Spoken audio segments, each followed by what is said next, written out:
Buenas tardes, días o noches. Estamos en el quinto día de la Feria del Libro. Hoy en una emisión especial estoy con el economista Julián Denaro, no sé si pronuncié bien el apellido. Denaro. En la presentación de su libro De la pandemia a la reconstrucción, Argentina 2024. ¿Lo dije bien?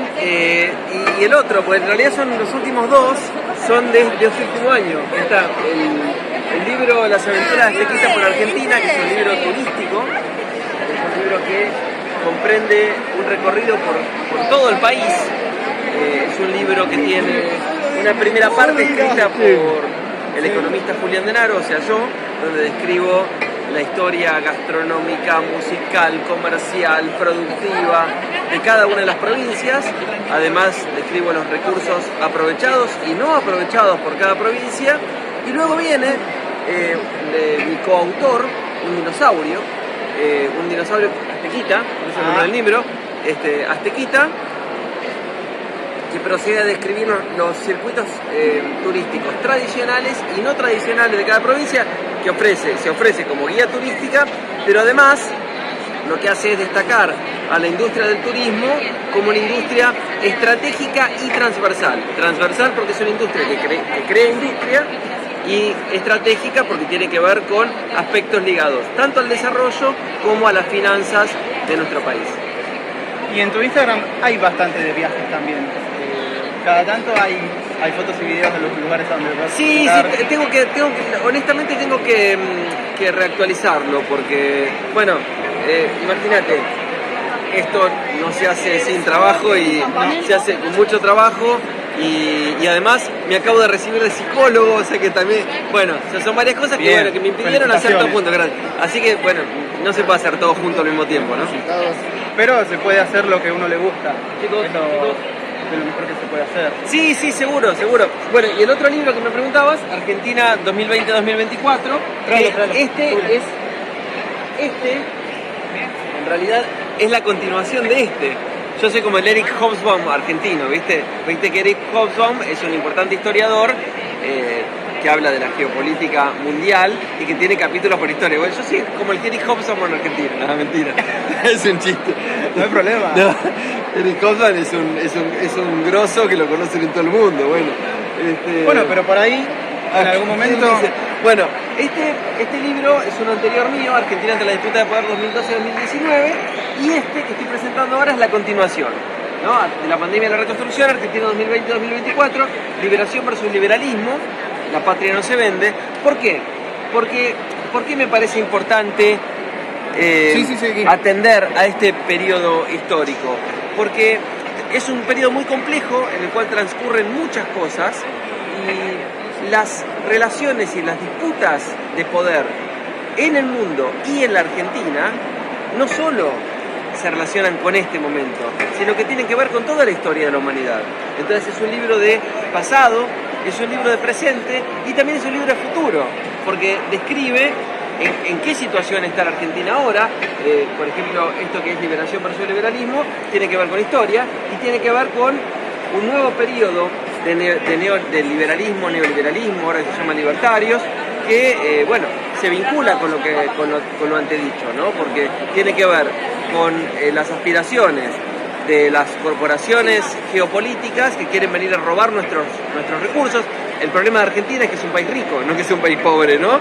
Entonces, justamente lo que quieren hacer es venir a robar nuestros recursos.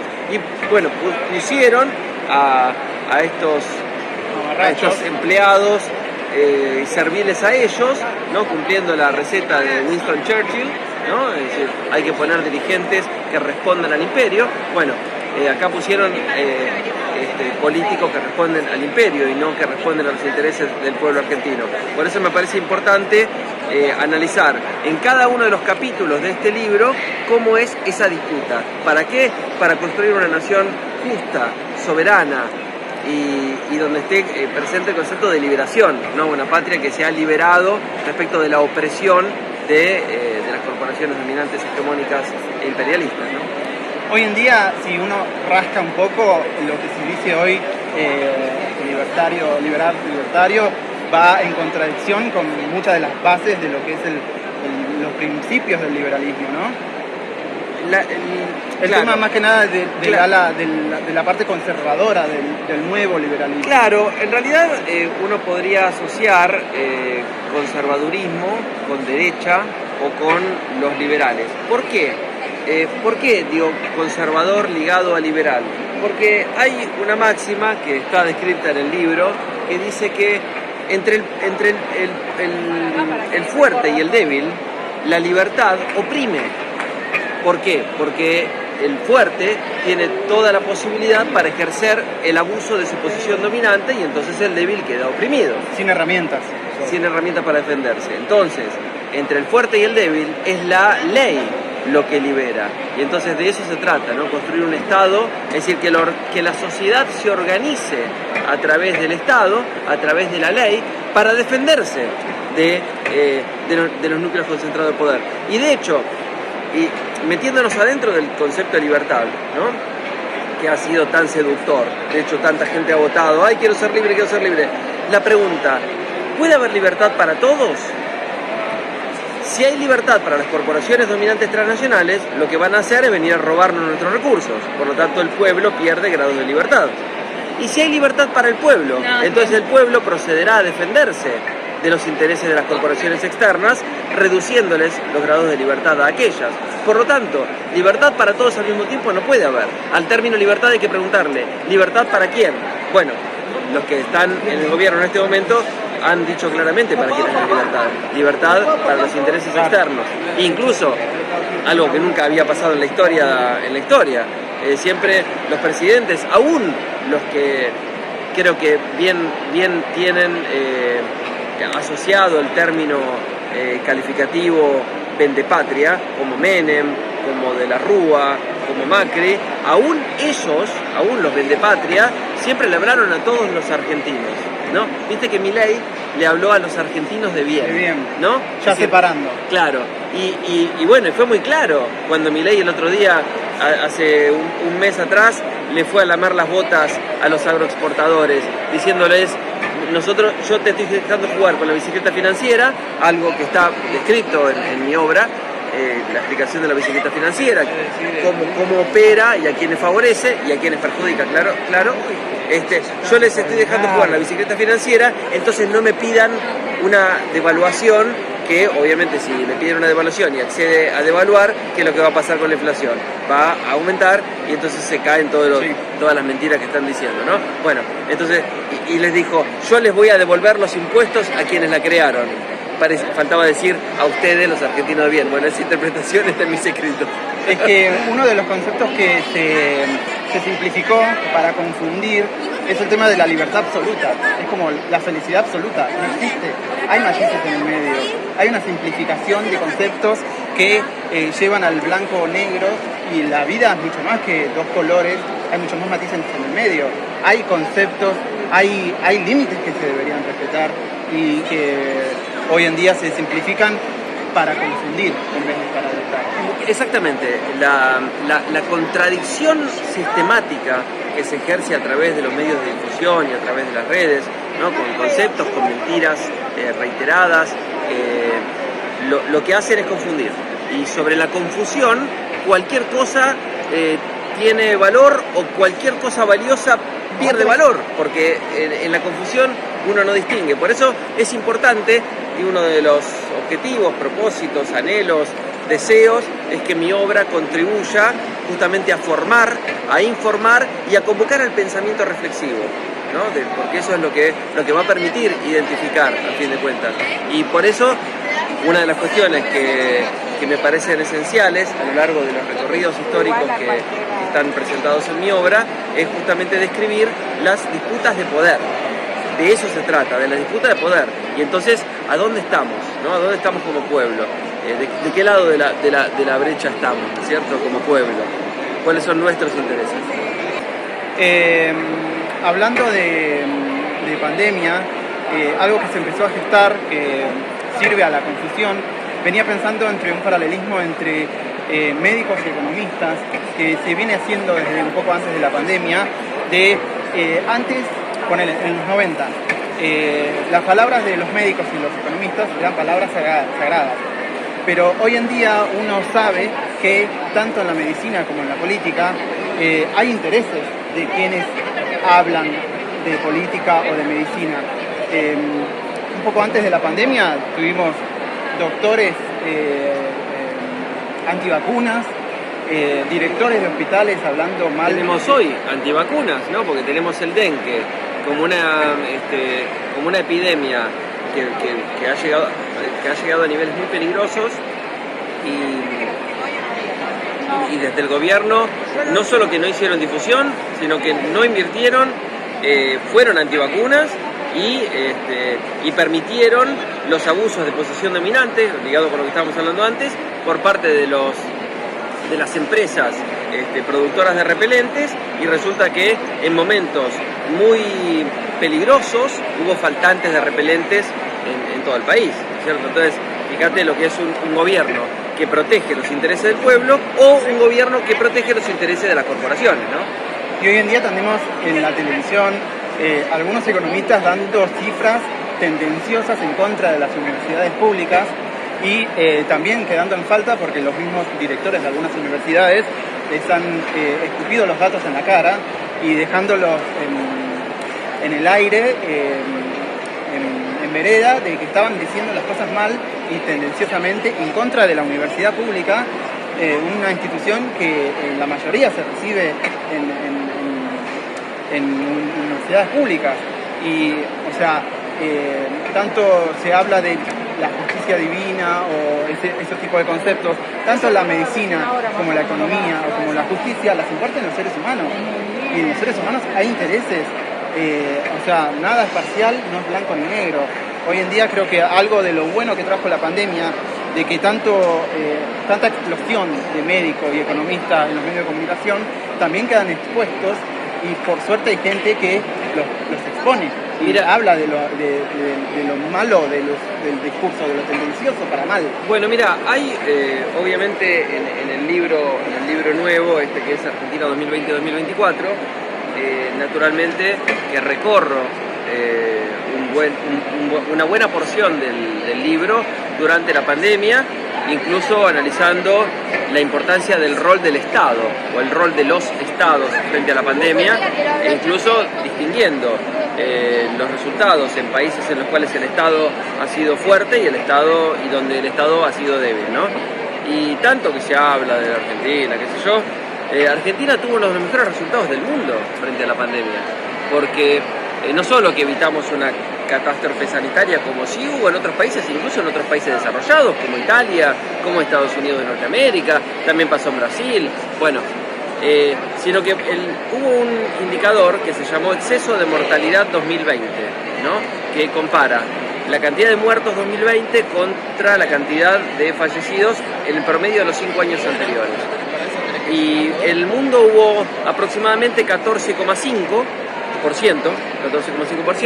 Argentina está en el orden del 12,5%, o sea, por debajo del promedio mundial, pero además países desarrollados, como decía, tuvieron indicadores mayores. Italia 14%, Inglaterra 13%, Estados Unidos de Norteamérica 20%, Brasil 20%, y ni que hablar de la tragedia latinoamericana en países como Perú y como Ecuador por encima del 50%. Entonces Argentina ha tenido uno de los mejores resultados del mundo frente a la pandemia, que incluyó la fabricación de vacunas propias, la repatriación de compatriotas que habían perdido, que habían quedado perdidos en el mundo, que habían quedado parados en el mundo, porque fue después de las vacaciones, ¿no? ¿Ustedes se acuerdan?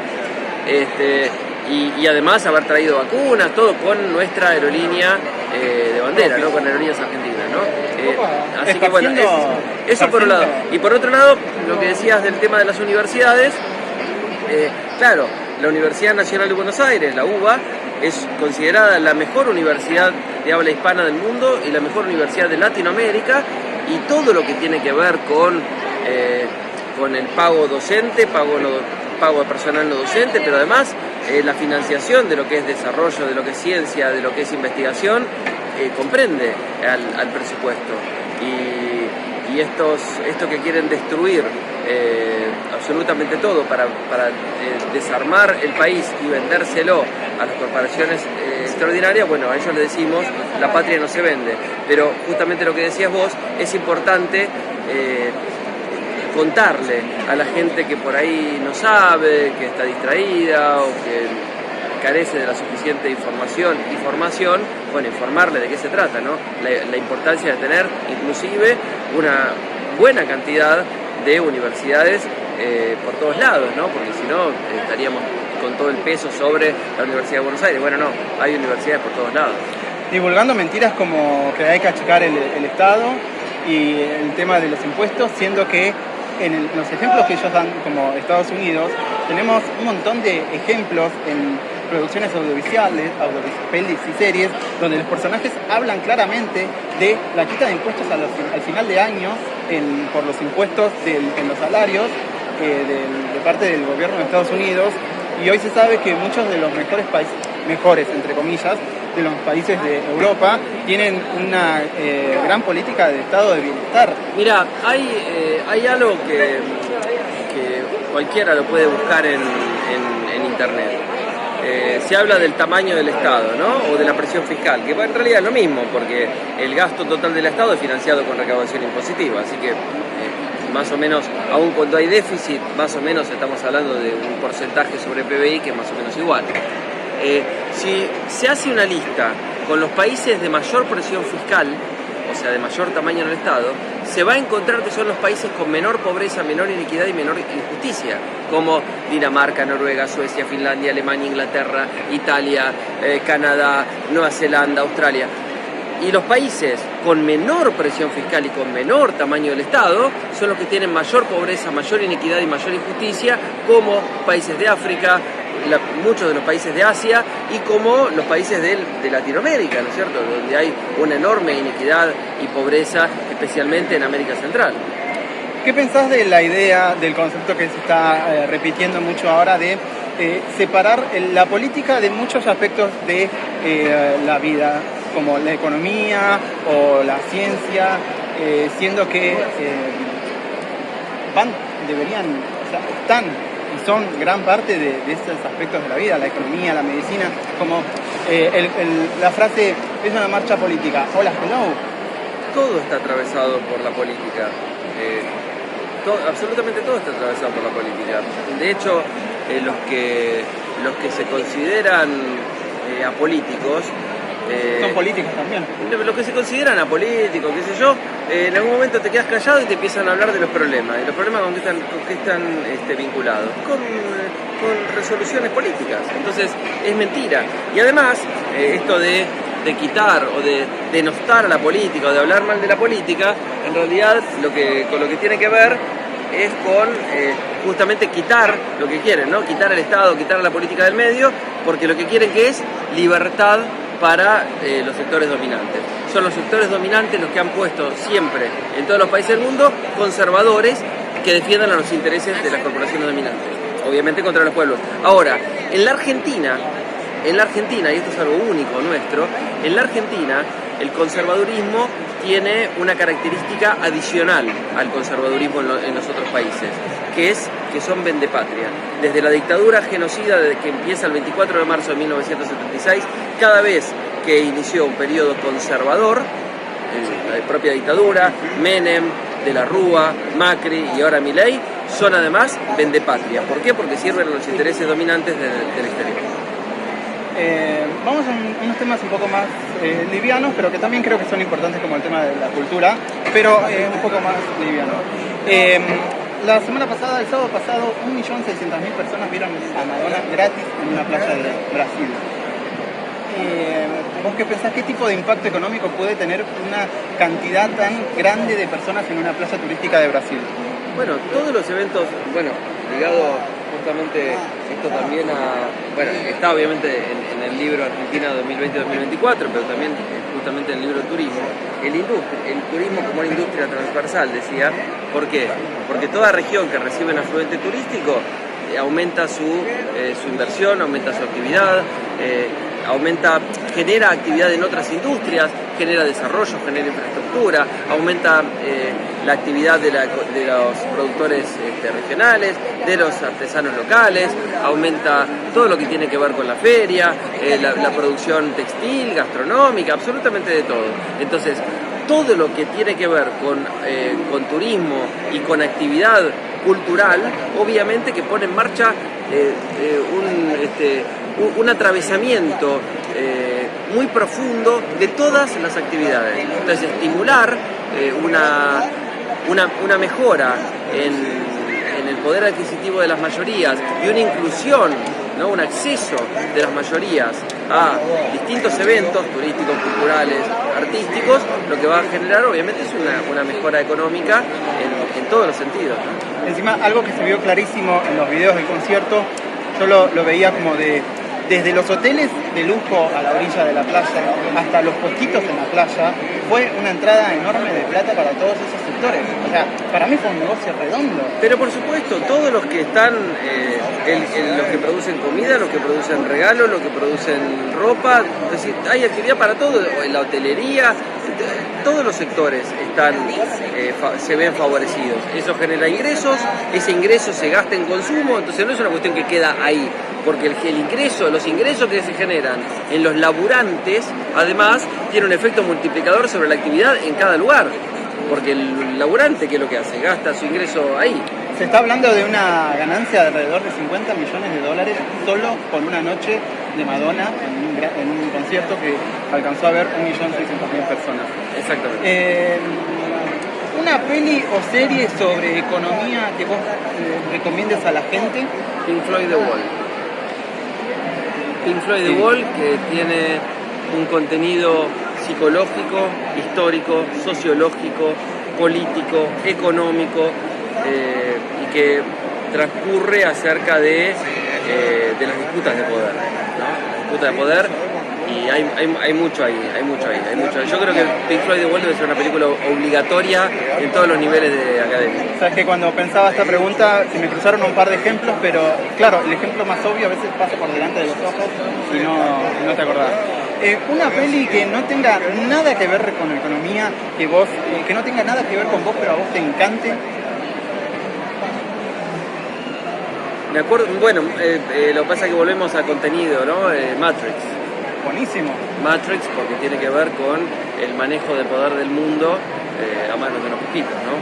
Esa es la metáfora subyacente. Sí, y aparte maneja unas capas de ideas tremendas. Sí, también están los psicólogos ahí inmersos. Sí.